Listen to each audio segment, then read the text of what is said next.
Imagine holding a piece of paper, just a slip made from the bark of a mulberry tree. It's not heavy like a coin, it doesn't shine like silver. But the most powerful empire on earth, the Mongol Empire, promises you that this scrap is as good as gold. No coins, no precious metals, only paper. The year is 1260.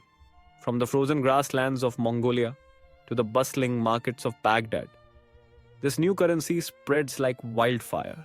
It's a revolutionary idea, centuries ahead of its time, long before Europe would ever risk such an experiment. But within a few decades, riots erupt, markets collapse, and the empire that once ruled the known world is brought to its knees. Could a simple piece of paper really help destroy the Mongol Empire? To understand how paper money became both a symbol of Mongol ingenuity and a catalyst for their downfall, we need to look beyond the battlefield. The Mongols weren't just conquerors, they were architects of empire. At their height, they ruled over 100 million subjects, stretching their reach from the Pacific shores of China to the heart of Persia and even into Eastern Europe. The Silk Road, that ancient artery of commerce, pulsed with life and trade under the protection of the Mongols. This era, known as the Pax Mongolica, ushered in unprecedented economic boom. Goods, ideas, and cultures flowed freely. But to hold together such a vast, diverse realm, the Mongols needed more than just armies and roads. They needed unity, a common system for law, communication, and above all, commerce. And it's here that money becomes more than just a medium of exchange. It becomes a tool of empire. For centuries, merchants had traded with coins, gold, silver, copper, each stamped with the mark of kings and empires. But metal was heavy, hard to move, and sometimes in short supply. Enter Kublai Khan, the visionary grandson of Genghis Khan. He ruled the Yuan dynasty, the Mongol seat in China, and faced a challenge. How do you pay soldiers, build cities, and keep trade flowing when the empire's needs outstrip its supply of metal? Inspired by the earlier Chinese Song dynasty, which had experimented with jiaozi, primitive paper notes, Kublai Khan decided to go all in on paper currency. But he didn't just add paper notes to the mix, he upended the system. He abolished most forms of metal currency, declaring his new paper notes the only legal tender in the empire. The message was clear: refuse this money and face the death penalty. Each note was stamped with imperial seals and promises. It could be exchanged for gold, silver, or silk. In theory, the Khan's word was as good as gold. At first, the transformation was dazzling. Merchants across Asia embraced the new currency. Paper notes were light, easy to transport, and could be printed in vast quantities, funding everything from military campaigns to grand public works.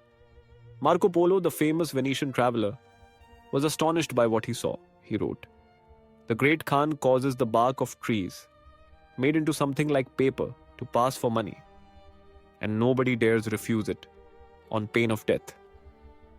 The Mongol paper note became the lifeblood of trade, a badge of imperial power, and a marvel to outsiders. But beneath the surface, cracks began to form. Kublai Khan and his successors faced a dangerous temptation: unlimited paper money. When the empire needed to pay armies or build palaces, they simply printed more notes. Whenever a war or a famine struck, more paper flowed into circulation. The currency wasn't just about economics. It became a political weapon, a way to centralize control over distant provinces and assert the Khan's authority. Yet the system's success relied on a fragile foundation: faith. For paper money to work, merchants, peasants, and nobles had to believe that every note was truly backed by gold, silver, or silk.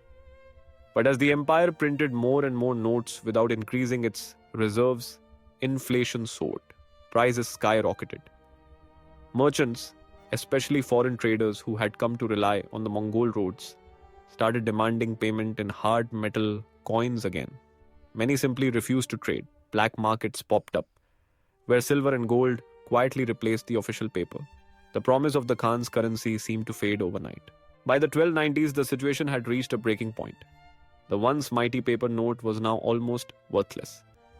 Provinces ignored the Khan's decrees, reverting to their own currencies, and barter systems. In Persia, in Central Asia, in Russia, the unified Mongol economy began to fragment.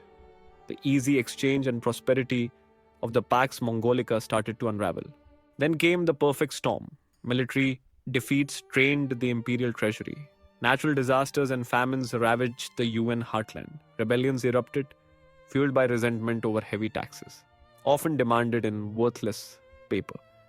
The Mongol government tried to restore confidence by issuing new notes, but each attempt only deepened the crisis. The paper currency, once a symbol of unity and innovation, became a hated emblem of corruption and incompetence. By the mid 14th century, the Yuan dynasty in China was overthrown. The Mongols were driven back to the steppes. Their empire shattered. The Silk Road, once the artery of wealth, fell into chaos. The dream of Mongol unity was over. So, did the Mongols' paper currency truly lead to their downfall? Historians argue that the collapse of the empire was not caused by a single mistake. Overexpansion, internal rebellion, the devastation of the plague, and the breakdown of the Silk Road all played crucial roles. But there's no doubt the failed paper money experiment accelerated the decline.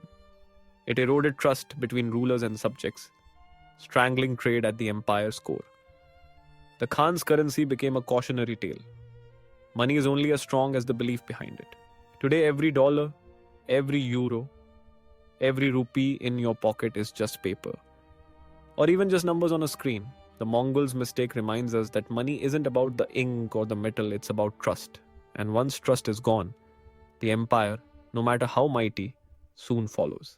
If you found this story fascinating, don't forget to hit like, subscribe, and ring the bell so you never miss the hidden stories of history's rise and its sudden collapses. This is the History Alchemists, where the past is never just the past.